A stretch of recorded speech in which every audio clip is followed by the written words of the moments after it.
Welcome back to my wardrobe build.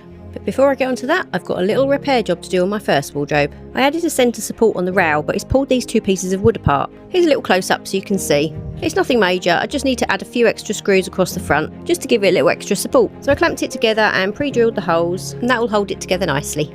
And I'll fill the holes and paint them later. So now that little job's done, I can get on with this section. First thing to do is take the telly off the wall and remove the old bracket. We're replacing it with an extendable bracket so we can gain access to the sockets behind it.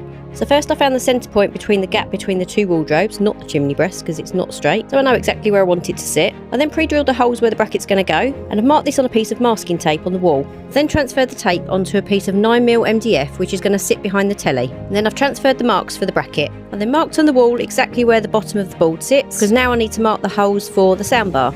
So again, I've used the masking tape so I can find exactly where the holes need to sit. I've made like a little frame, and then I've double layered the masking tape just to make it a little bit stronger. The bottom piece of tape sits directly on the bottom of the board, and then the centre piece is right in the centre, so I know exactly where it's going to sit. So I moved that over onto the board, pressed it all down, marked the holes, and then the last thing to do was to mark on the board where the sockets sit.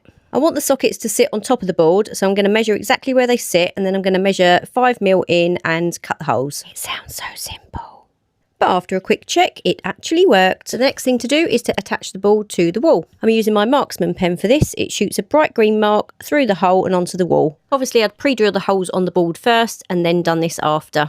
I've only drilled 3 holes at the top and 2 at the bottom because the TV and soundbar bracket will also hold the board in place. I've got some other plans for this board, but I'll share them in a later video. So all I need to do is put the board up in place, pull the sockets through and screw it into the wall. You can see it's slightly short on one side, but I'm going to cover this so it doesn't matter, and I've got a filler piece to go in there anyway. So I've just screwed the plug socket covers back on and they fit in there perfectly. And then I just needed to pop the TV bracket up on the wall and the soundbar. And that's that bit done. So you can just see behind here what we've got. Just got 2 double sockets, and then the TV now pulls out nicely and pushes back.